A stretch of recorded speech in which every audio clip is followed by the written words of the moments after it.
These guys are ridiculous. These guys are ridiculous. Now, how about them damn Celtics? And we are back with another episode of How About Them Celtics. Sam and I are here recording on Tuesday, November 28th, after the Celtics absolutely stomped the Chicago Bulls and advanced officially to the quarterfinals of the in-season tournament. Stomp. Much to our happiness, because we'll be in Vegas and they're one step closer to getting there. They will now play the Indiana Pacers. One more win. They play the Indiana Pacers in Indiana on either Monday or Tuesday. The schedule isn't out yet, but it will be an away game against the Pacers, who finished as the second seed in the East, top four in season tournament group play, behind the Bucks, who got the first seed. But we're here talking about that, but also the Celtics Bulls game. And so, Sam, before we hopped on here, I was looking through the thing, refreshing my memory, like, okay, what are some of the storylines? What are we talking about? They just kind of flattened them. The Bulls are so bad. like every play was just, hey, look at that. Okay, let's see what the Bulls is that 1 of 9? Yeah.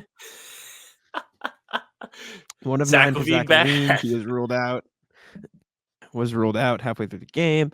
Vucevic, 4 of 11, couldn't get anything going. DeRozan actually had a somewhat efficient game. He was a decent source of offense for them. Bulls 9 of 28 from 3. Celtics 21 of 49 from 3. Listen, I don't know how many times it's happened this year, and I know you're not a big 3-point guy. If you're taking less than 33s in a game, probably not going to win many games, purely on shot differential in like shot, profile, right? If you're taking less than 33s, probably not going to win. Probably not going to win unless you're making 29 of them, right? So the Celtics stomped the Bulls. Bulls suck. Big game for Jaylen Brown. Another really, really good game for Jaylen Brown. 30 points, 8 rebounds, 6 assists. He was setting up his teammates beautifully in this one too. You're starting to see how some of that two-man game with Porzingis is translating into the rest of his playmaking game, which is awesome. We might have to do a full video on his improved playmaking this year because he's been great in that area. Jason Tatum, 2 for 8 from 3. However, 8 of 16 from the field. 21 points, 7 rebounds, 4 assists. Al Horford, another well-rounded game, 16 points, 9 rebounds, 6 assists, 2 steals, 3 blocks. Another throwback game for Al. He was everywhere. Great games for Derek White and Drew Holiday, too. The stock exchange, 14 for both of them. 3 boards for White, 7 for Holiday, 7 assists for White, 9 for Holiday, 2 steals for White, 1 for Holiday. They kind of just played mirror ball where they did the same things and were awesome at it. Sam Hauser had 10 rebounds off the bench, including 4 on the offensive end. 2 of 10 from 3, not great, but he did finish with 9 points. And to Sam's credit, super cool dunk. Objectively a super cool dunk in the middle of the game. Put back in there.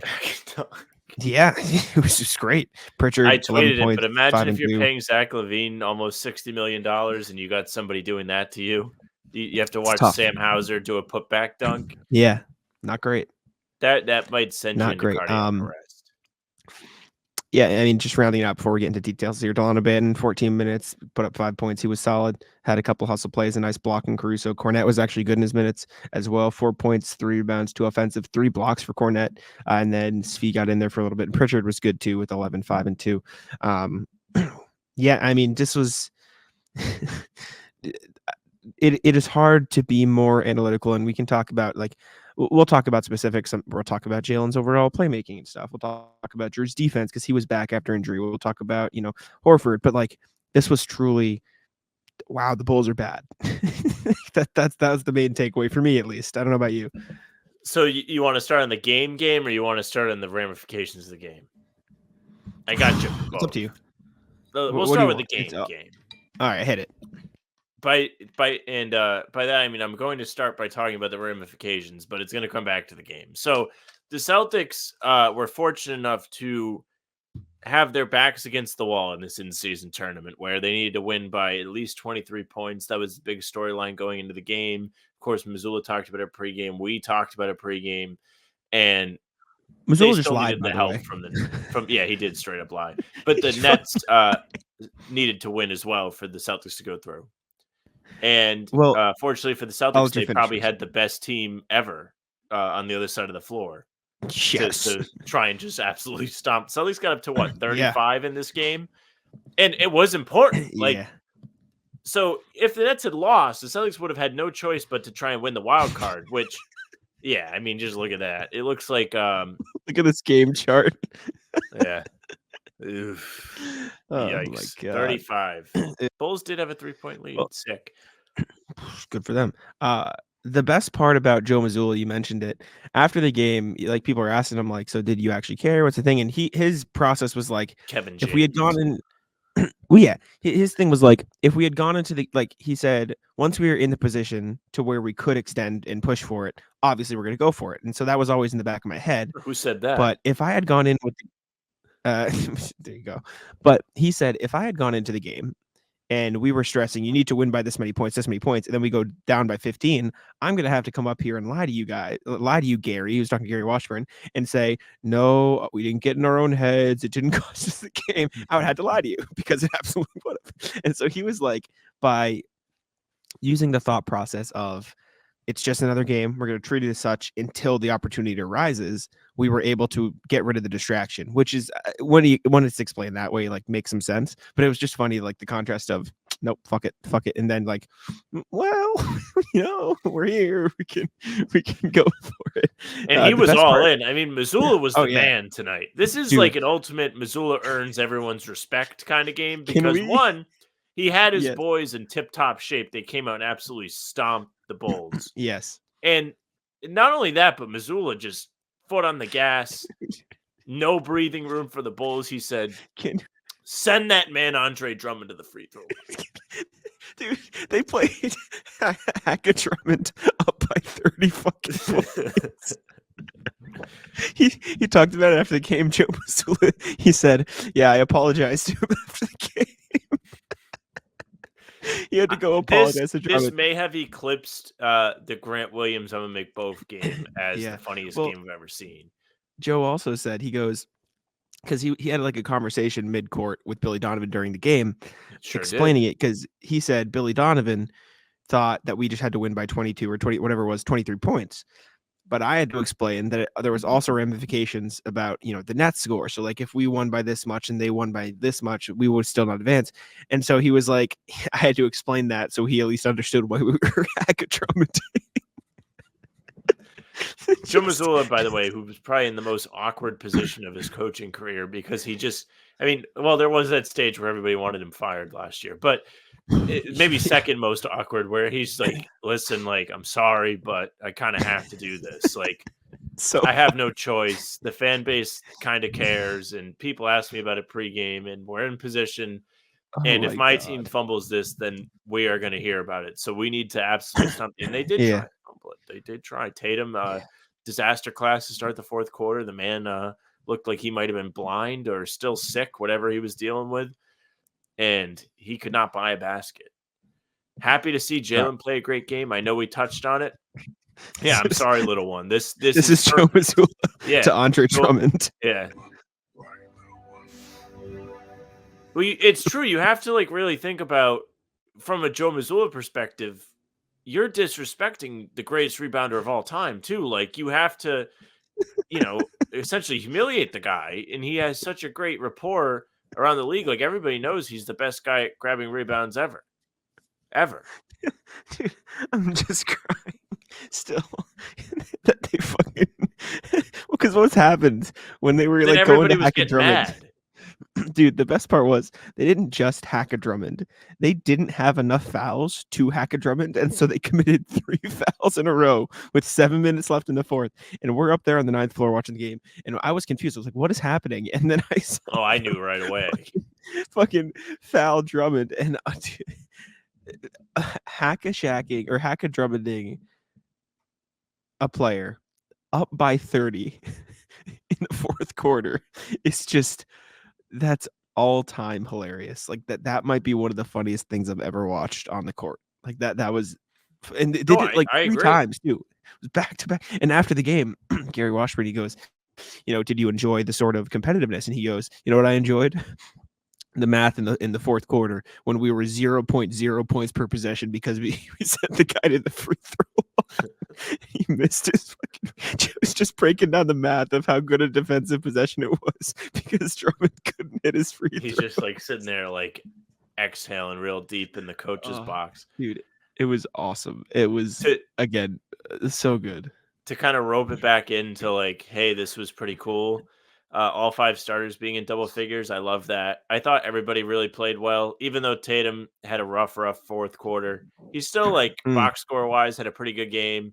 He hit the glass, had some assists. I mean, the turnovers were there, but still efficient. Horford had a great game in the starting role, almost had a double-double, blocked a couple shots. Like, he has looked recharged over the last week with Porzingis out. By the way, Porzingis is not playing this game, and they still whomped him.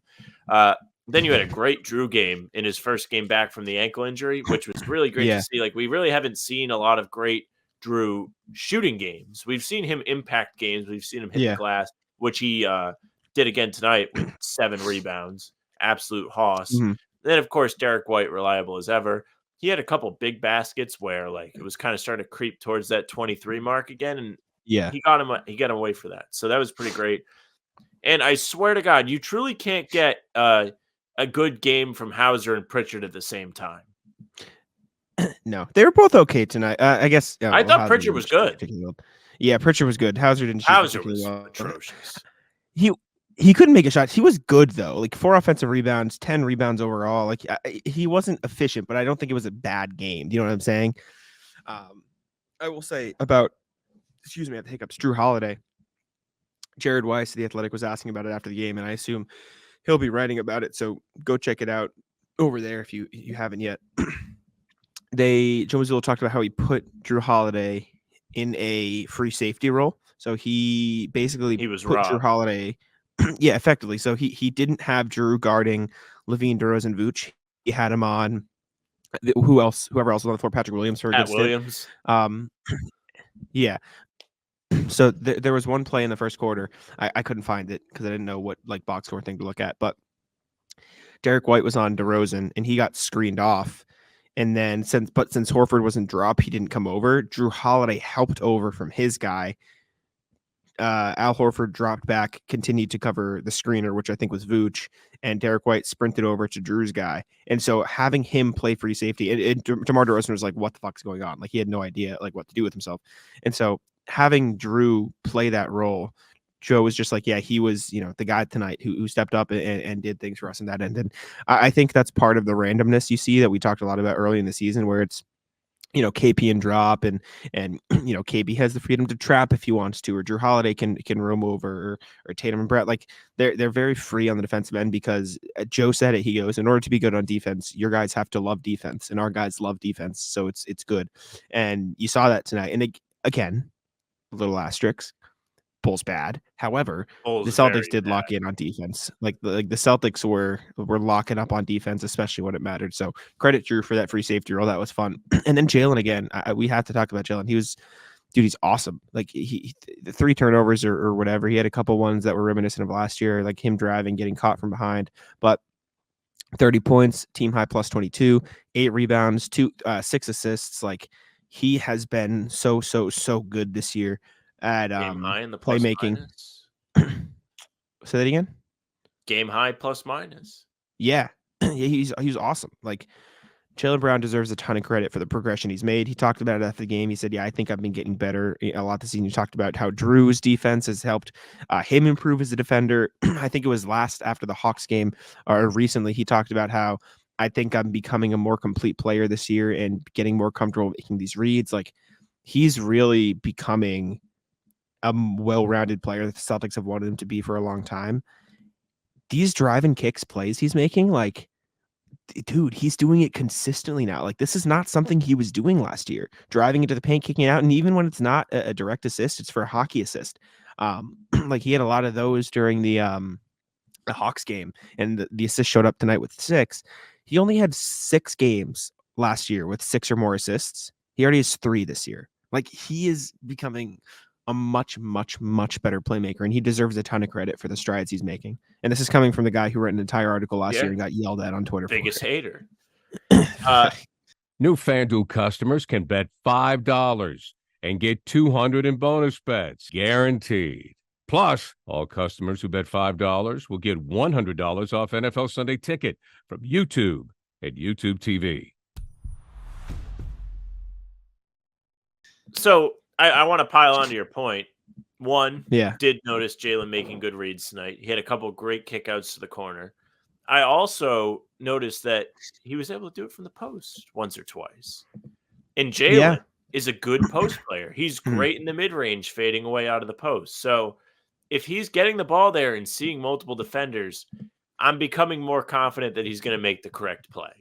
Not to say that's the most difficult thing in the world to do, especially when you're watching it on TV. You're like, oh, look, that guy's open. But when it's happening and you're getting kind of flustered with the double team, it's not always the easiest thing to find that guy. But if he's doing it on the drive and he goes in driving quick, he's at full speed, he's sometimes looks out of control, even though he's Yeah. not. If he can do it at that speed, then I'm not worried about him doing it on the post. It's definitely easier. And that's my big love of the post, is that they can have that same effect without being out of control. They can just relax and make the read and pick them apart by just turning their back to the basket. So I thought that was really great. Anything else from the game directly that you saw that you really liked? I mean, Al Horford, he's really coming back into this dude's fucking crazy. And I wonder how much of that is him getting the chance to start again, especially for his 3-point shot. But even outside of that, like, he had 6 assists on the night. The blocks have been great the past couple games. He's turning back the clock really, which has been fun to see. Horford, I don't know, by the way, yeah, he was in a zone breaker role today. Chicago was throwing a lot of pressure later in the game on the ball, and Horford was catching the ball in the short roll and able to make decisions. That's the kind of thing you're going to need if you see a Miami when they're throwing zone at you, or even Philly with Nick Nurse, that rat fuck is the coach. You're going to need that kind of read at the free throw line to find the open guy and make them pay for playing junk defense. Because you've seen it kill the Celtics years and years and years in a row. Miami beat the Celtics in 2 playoff series because of the zone. Yeah, Horford's been great. I think that's the last thing I can think of that I really wanted to talk about. Derek White, Drew Holiday, good. I mean, Derek White had the super cool step back 3. That was fun. Luke Cornett's good. Oh, last thing. Sorry. Poor Lamar Stevens. Why did you make that man get off the bench for one play and sit him back down? Well, if you're Lamar Stevens, you do appreciate that, because our good friend Scal, who is now part of the broadcast and his favorite thing ever is the 2-for-1, Wait, Gwen had to go on the rant after the 2008 finals because he didn't even get in the game. So if the Celtics win the inaugural in-season tournament, you may have some smartass, maybe you, that asked him, what's it like to not even get into a single second of the game, but he in fact did get it. It's true. You're correct. My bad. Yeah. It's smart. Genius. He did get a big stop on Dosunmu, who was trying to put the pressure on at the end of the game and get another basket for Chicago. And I was like, let's not let any more points happen in this game. I was very happy with the plus 27 score differential, even though I would have liked 40, just because of all the other implications with the wild card. But man, it is sweet that Celtics are moving on. It's great, dude. And I did have to look into it today, because going into the day, I didn't know what to think of this tournament. You've seen a couple games, and anytime something new like this happens, you're going to have controversy. It's like, is this something to be proud of? Is it legitimate, or is it Mickey Mouse? And it could have been Mickey Mouse, but after watching all the games and kind of, getting a feel for everything, watching the inspired play by the Celtics, like, it's definitely legit. It's not Mickey Mouse. This is not Mickey Mouse. Only the best of the teams get out of the group stage, because it really, really takes a lot to finish at the top of a group after just 4 games. Not only do you have to win, but you have to win big. Like, really rewards the best teams. And again, completely legitimate, except for the West group that was absolutely Mickey Mouse with the Jazz, Blazers, Memphis, and the Lakers. That's the easiest group of all time. You want to talk about Mickey Mouse, look no further. They had, the red carpet rolled out for LeBron. Least shocking thing ever. Of course, they want him to move on because he's the poster guy of the NBA still. Have to have LeBron in the inaugural knockout stages. Of course. Just look out for the free throw situation in their quarterfinal game. We'll have to see. Yeah, the Celtics are advancing. They're going to play the Pacers again on Monday or Tuesday in Indiana. Last time the Celtics saw the Pacers, 51-point win. That said, Pacers no Tyrese will Halliburton in remember. that one. So I will say, Pacers don't really play defense. Just very, very little defense. That's true. Even with Halliburton there, they just lost to the Trailblazers.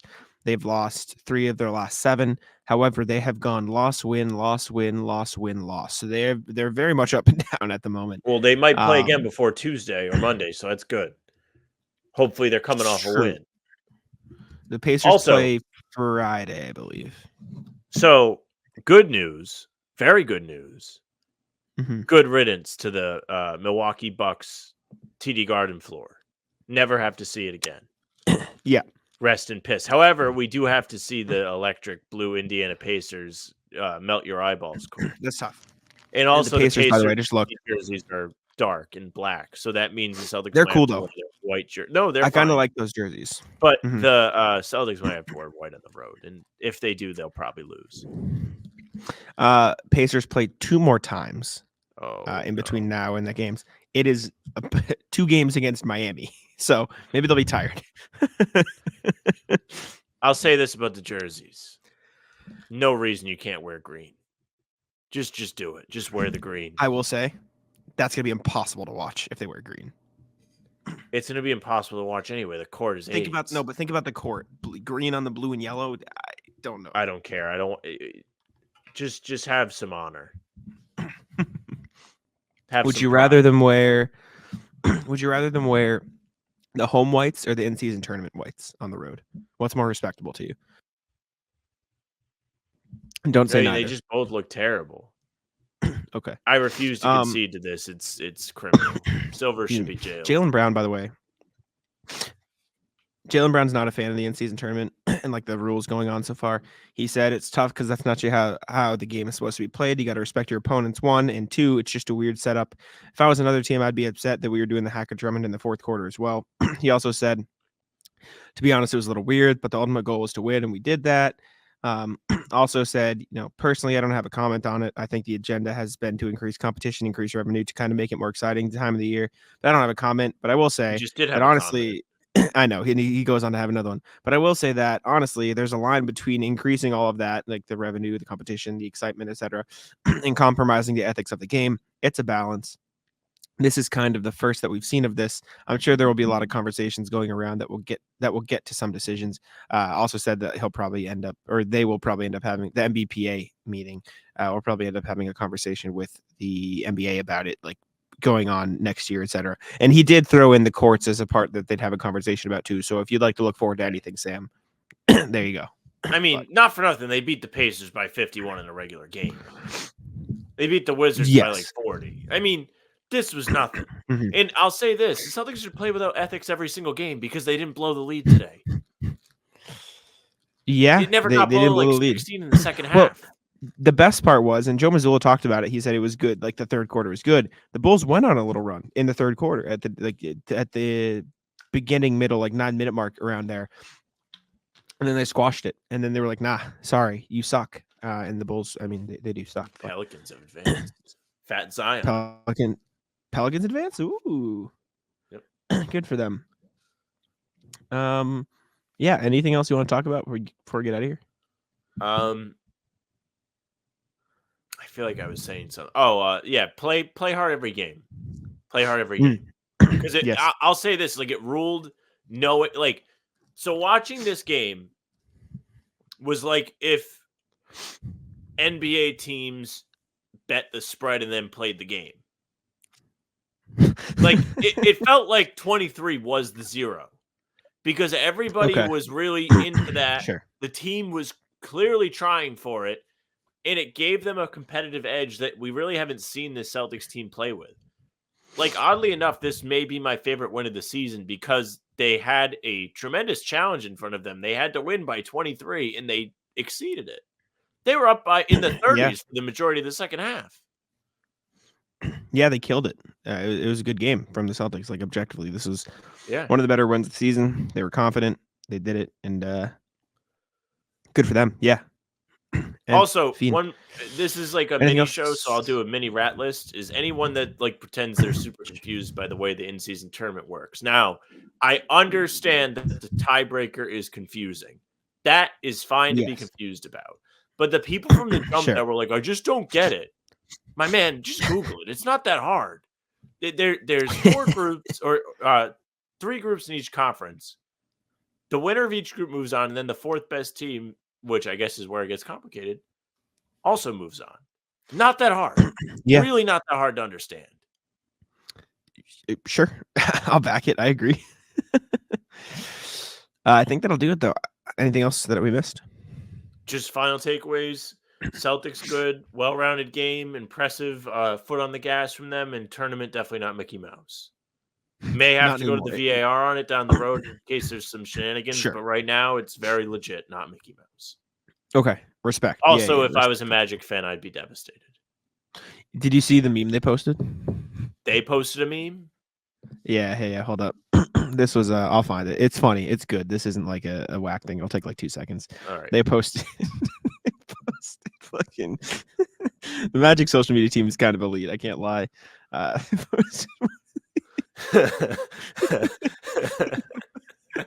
For those listening on audio, it's a GTA meme of the guy going, oh, no, like devastated. I posted the Seinfeld clip, but I like this better. This really got me. This was funny as fuck that this came from the official. It got me too. You just saw it. This was the first time I saw it. I'm gonna go like the tweet. That's good. It's great. Shout out to Magic. If to be honest, like Magic probably deserved to advance. Just hands up. Clearly not. Probably deserved. Tough. Because legit, not Mickey Mouse. We have to stand by that. This is true. Who did they lose to? Did they lose to the Nets? I think like Brooklyn. why? Yeah. Damn. Yeah. I mean, I guess if you lose to Brooklyn, you kind of deserve to not advance. Sorry. How does fellas. this tweet not have 1,000 likes yet? I don't know. It's a great tweet. L. Oh my god. L by Twitter. They got killed by Brooklyn too. They lost by 20 to Brooklyn. Wow. Yeah. Okay. Never mind. Anyways, I told you it's a good tweet. It's such a good tweet, right? It's a great tweet. Thank y'all for tuning in. We appreciate it. Make sure to subscribe to Bout Them Celtics. Check out our shorts. I've been posting the TikTok and Facebook as well. So eyes emoji. Try it out. Take a look. Lamar Stevens, super cool dunk there today. Leave a review on Apple, please, dear God. I'm begging. I'm on my knees. Leave a review on Apple. 5 stars on Spotify, and I'll let Sam take it out. Hey, thank you very much for listening and watching this morning or during the day, whenever you did it. You can subscribe to the YouTube channel. Make sure you hit the notification bell so you don't miss any of our daily uploads or any of our pregame streams. The one before this game was a lot of fun. Everyone comes out, come in the chat, talk your shit. We have a good time. You can find us on Spotify and Apple. Like Jack said, make sure you follow us, leave a 5-star review. All full-length pods will be there, as well as these game recaps. We're giving you something to listen to after every single game, no matter what. You can also find us on socials. They're a bit more active right now. We're kind of putting the foot on the gas with those at How About Them C's, Twitter, Instagram, TikTok, and Facebook. Facebook is just the name of the podcast. All pre-game streams will be there as well. The email is on the screen. hbtcpod@gmail.com. Send us an email if you have thoughts. You can do the What's Poppin' contest to enter to win the Impop Needle Popcorn, which we have right here. Fine product. We do a drawing every full-length pod, so that'll be happening as you're listening to this later today when Jack and I record. But when you're listening, you still have time because we probably have not done the count just yet. Follow Jack on Twitter @JacksBunNBA. You can follow me at SamOFranceNBA. That's it for us.